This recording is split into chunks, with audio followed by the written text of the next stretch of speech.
Hey guys, Grifton here, and today I'm going to be doing a gold farm for Nexus in Wrath. Now, this character I have right here doesn't have the greatest gear. He's set up as a bear, but this is probably done as a feral DPS as well. But my glyphs are all set up focused on bear. But here's my gear. Nothing special, 3176 gear score.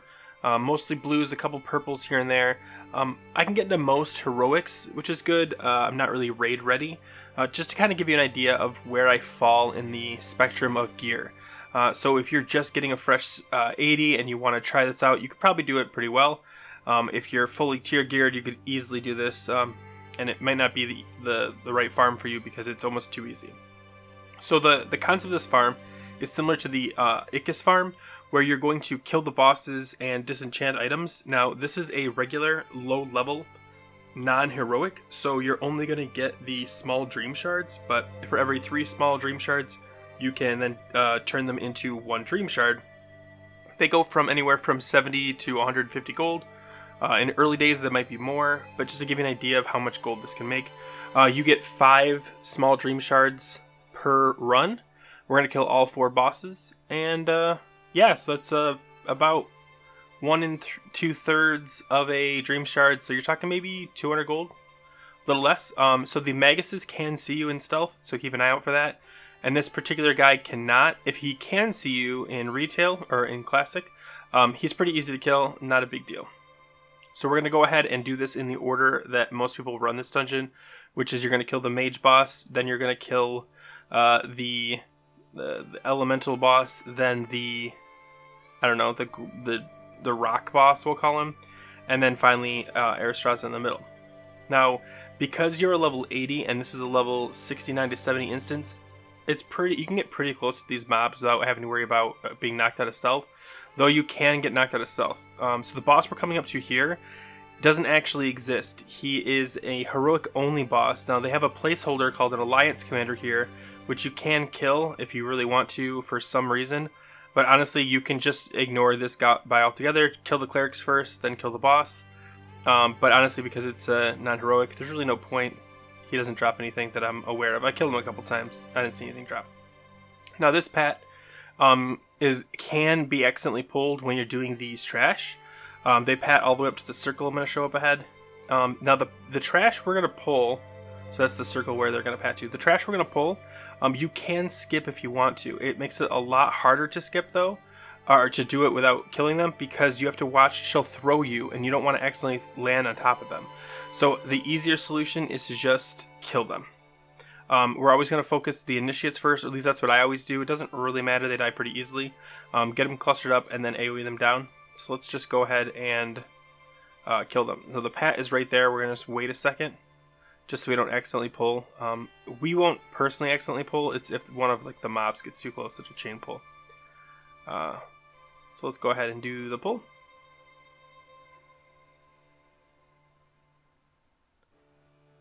Now this is just like what you're used to in TBC. You're obviously going to get Demo Roar up there. You've got your Fairy Fire. You don't really want to do Lacerate on this because Swipe actually hits every target. So you're just going to do like a swipe maul, swipe maul, swipe maul, just because that's the most efficient way to kill them. However, if you feel like you're taking too much damage, you can obviously burn down one of the initiates first so that there's less people hitting you, so you're not surviving, or so you're not dying. It's honestly not that big of a deal though. I just clean them down, but you could easily just pick one and burn it. Like you can see, I do want to point out my glyphs allow me, when I maul, to hit 2 targets at the same time. That's not normally something people always pick up, so if you don't have it, you might take a little bit longer to kill these guys. Especially if you're a feral DPS, you obviously won't have that glyph. But yeah, as you can see, I do get a little low, but I don't think I'm in any risk of dying at any point. Alright, so once you clean these last ones up, you're going to go ahead and heal yourself to full. Oh, I got a green there. That's nice.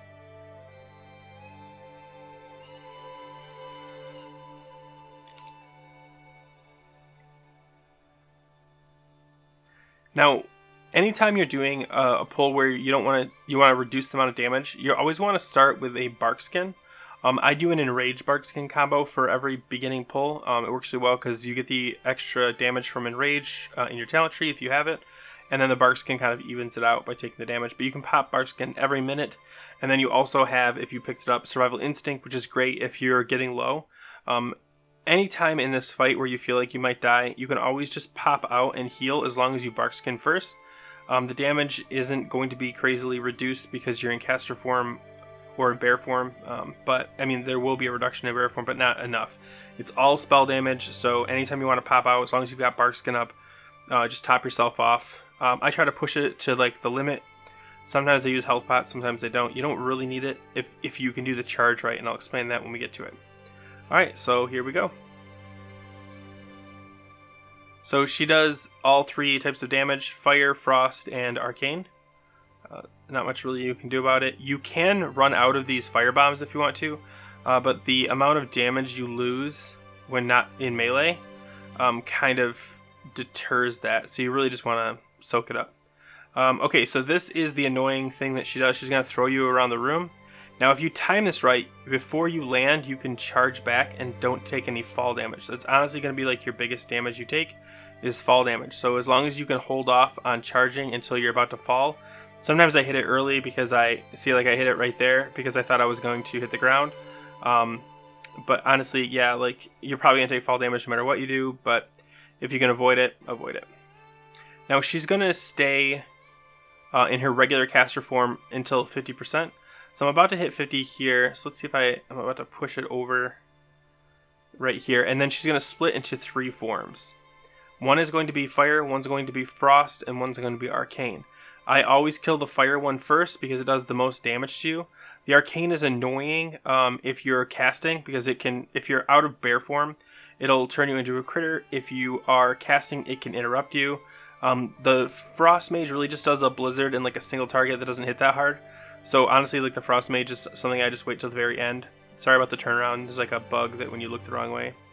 Okay. See, my health is getting low. I think I use a health pot here really quick. Or maybe I already did.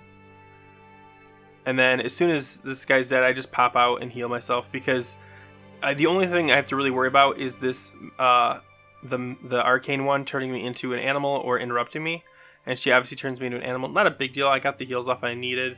I just didn't want to be sitting at low health while I kill them. So I'm going to kill the arcane next.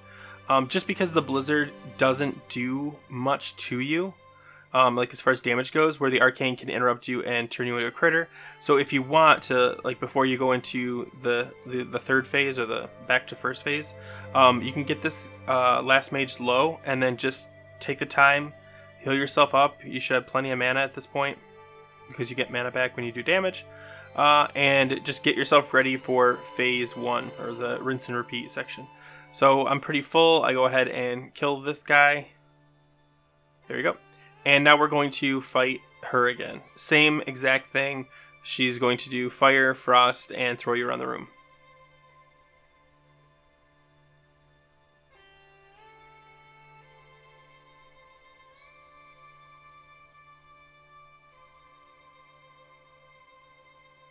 Now, if you didn't notice, Fairy Fire is no longer a 45-second debuff. It's a 5-minute debuff. So you might see me out of habit reapplying Fairy Fire because of my TBC experience. You know, you're always trying to keep Fairy Fire back up. But honestly, once it's up, it's pretty much up for the length of the fight. I mean, obviously there are exceptions, but especially for this kind of stuff, 1 Fairy Fire is plenty. So you might want to focus more on keeping your last ray and your Demo Roar up. Alright, that's it. I got insulating bindings. As you can see, I've been running this quite a while at this time. I've got a pretty good collection going. This character can't actually disenchant because I just never leveled it. This is not like a priority for me for this character. But I do want to show you that it can be done. Obviously, you'll need to be an enchanter to do these. Okay, on to the next boss. We just have to run through these 3 little platforms here. As long as you stay stealth, they can't see you. I've accidentally ran through the middle on the second one when they attack a rift, and it didn't pull even though they ran right through me. So I can't say that it will never pull, but I was, like right when they do that, I was walking and it ran right through me, and I didn't pull aggro. So I don't know how big of a deal it is, but obviously, you know, I took a precaution and went around. When you drop down, make sure you know where you're dropping because you can easily fall off these things. I know that sounds obvious, but when you're in stealth, you obviously don't fall as far. And I've done this so many times not stealth that I just run and jump through things and don't even notice sometimes that like I don't look down. I've fallen off, obviously. You can skip all this trash here and just go straight to the boss. There's plenty of room for you to go up there and heal up. So you don't have to worry about pre-healing or anything like that. This guy is super easy. We've actually already done the hardest boss, which was the mage boss. Now, you can roll hots if you want, but you honestly just don't need to. This guy does almost no damage here. I'm just going to let you watch. It's essentially a tank and spank. When he gets 50%, he's going to turn into kind of like a... Well, he's not going to turn into it, but like he goes into like a protective state, and this like ball of electricity you have to kill. It's pretty low health, pretty easy to kill. It's also, if you are taking a lot of damage, it's a great time to pop out and heal yourself because it's not doing a ton. They can spawn these little wraith ads, just burn them down. They're pretty low when it comes to like armor. So yeah, just keep your debuffs up on the boss until he hits 50. Kill the ad, rinse and repeat.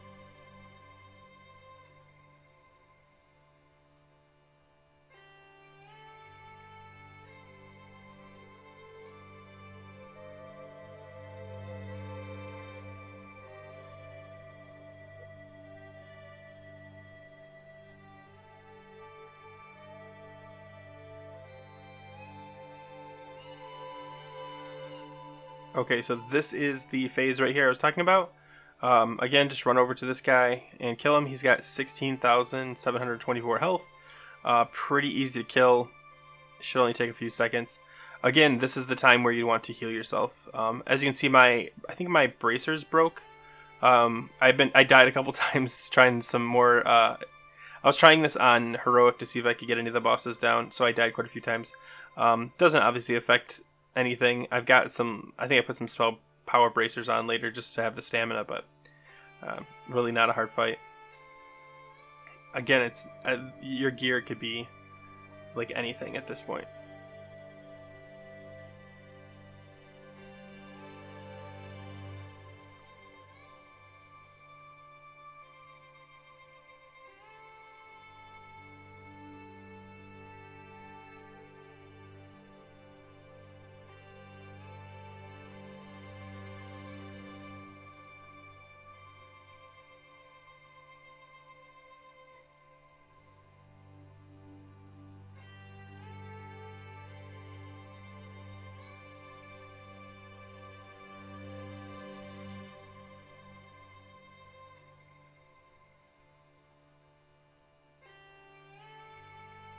Okay, one blue. Again, you're usually going to get one blue off of the 3 bosses, and then usually you get 2 blues off of the final boss. Yeah, this is me putting like something else on, so I'm benefiting from the stamina. I have too much garbage gear. I know where it's at. If you can't tell, this is a recording that I'm just kind of narrating over. The reason I actually did do like this whole thing where I explained what I was doing, but because my mouse, I use a 12-button mouse, the click is so loud, it was annoying for me to even rewatch back, so I decided just to dub over the whole thing. So if you're wondering why, that's why. Again, nothing here can see you in stealth as long as you don't get too close.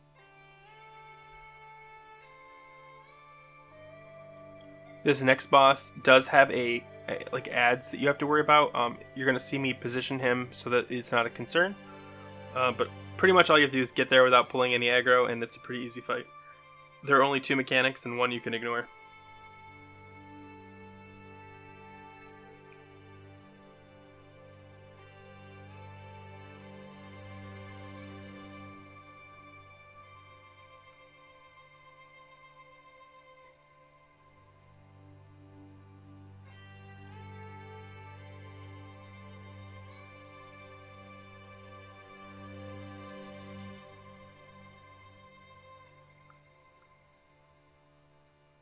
Okay, now see the star I've got marked up ahead?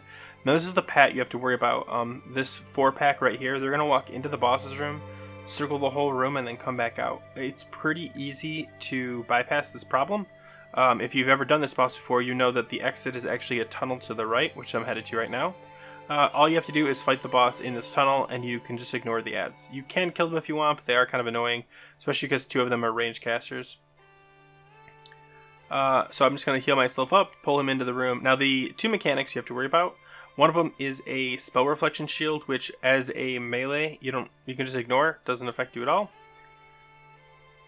And the other one are like these ice crystals on the ground that will shoot you up in the air.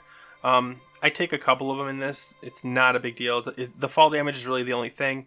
They're hard to see because of the weird angle of the ground. So I used a method of just standing on the flat surface, waiting for him to do the mechanic, and then moving up to the edge.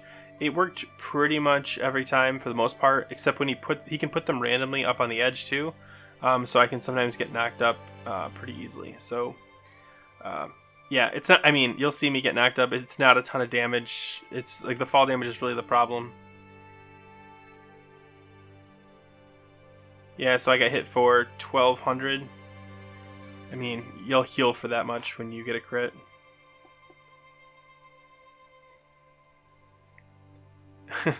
You can obviously charge out of the landing. However, he does it frequently enough that you can't charge it for every single one, so it's better to try to avoid them as often as possible. Oh, that was just bad luck. Okay. But as you can see, I'm taking very little damage. My health pool is still above 70%, and I've taken 3 of those in a row. So, I got a charge here, hopefully. Oh, I did a cat landing. There you go. Honestly, he does so little damage. But yeah, this is pretty much the whole fight. That's it. Just dodge those spikes if you can.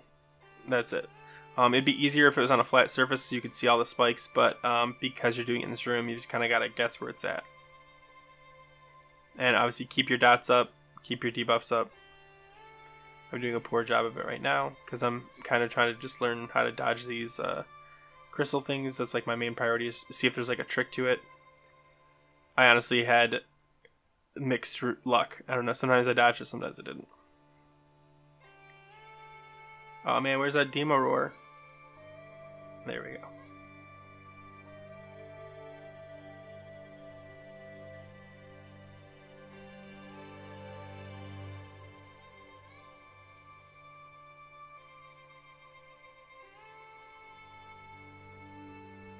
So this whole run, it looks like it takes me just over 15 minutes.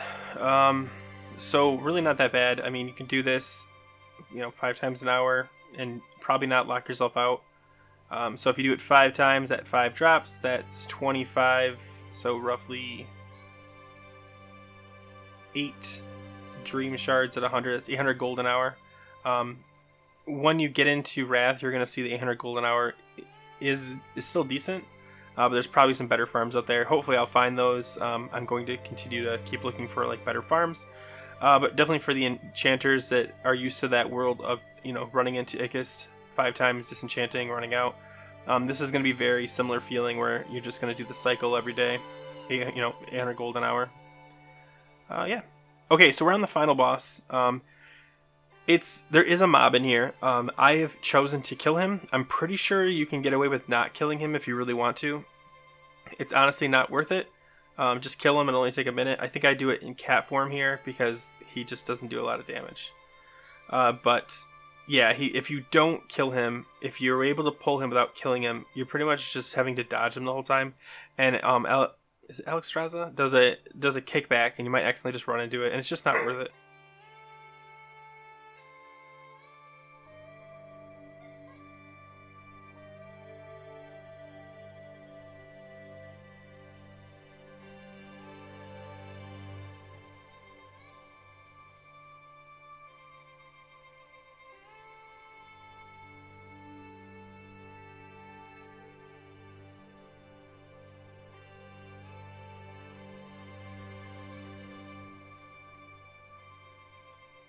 Okay, so now all we have to do is click on the last orb, and he's gonna come to life. She's gonna come to life. I think it's a girl.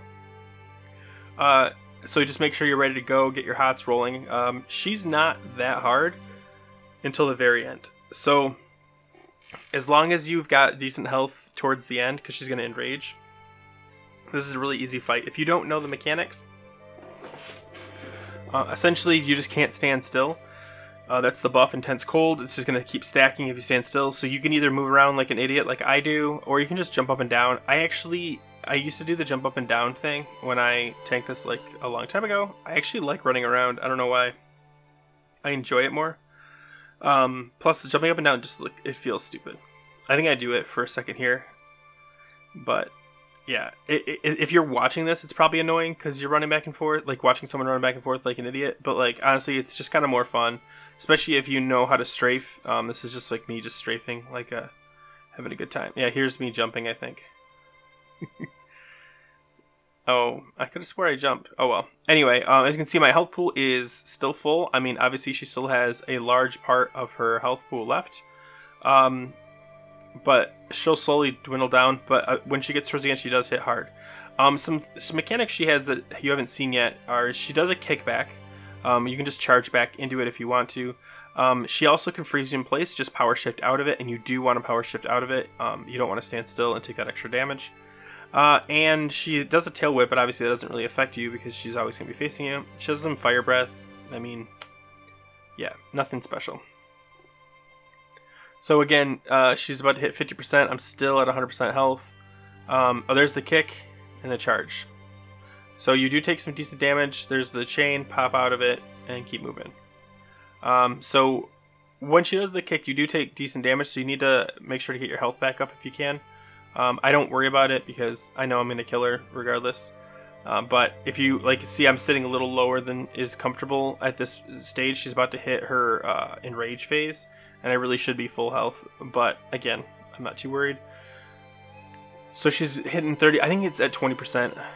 I mean, we'll find out in a second. But see, like my health is just getting lower and lower. I really need to.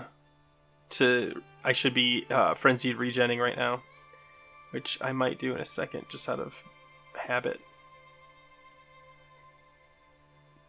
I should have bark skin up. Oh man, you watch back and your own stuff and you're like, oh, you did that wrong. Okay, so I popped I didn't even see that. I popped my last stand. Okay, so she's now in enrage. She's red. So my job is literally just to keep doing damage and not die. Now anytime before this, I probably could have popped out and just healed myself. Would have been fine, like bark skin heal.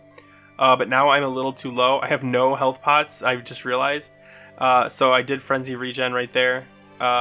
Again, I know I'm going to survive because I've already done this video, but like you really don't want to be in this situation where you're that close to health. When she's at 30%, you should make sure you're close to topped off. Just bark skin, heal yourself, pop back in. It's no big deal. Especially when she does a kickback away from you, that's a good time to heal. Okay, so for this we got attuned crystalline boots, which are really good. And I can't remember what the other item was. I think it was like the ring again. It's all garbage to druids, to be fair. I think there's only one item that's like even decent to non-ferals. So anyway, guys, that's pretty much it. That's the whole farm. There's nothing really complex about it. Just get in there with some gear, kill the bosses, don't die. And you make yourself some decent gold per hour. Now, like I said, there's probably going to be some better farms out there in the future, but if you are looking to get to 80 and do a quick farm on your feral druid, this is a quick farm you could do, and it's decent gold. Yeah, hopefully I'll have some better ones in the near future, so make sure if you're not, to go ahead and subscribe to my channel, because I will be putting out a lot of Wrath content in the next couple of months. Anyway guys, thanks for watching, and as always, take care.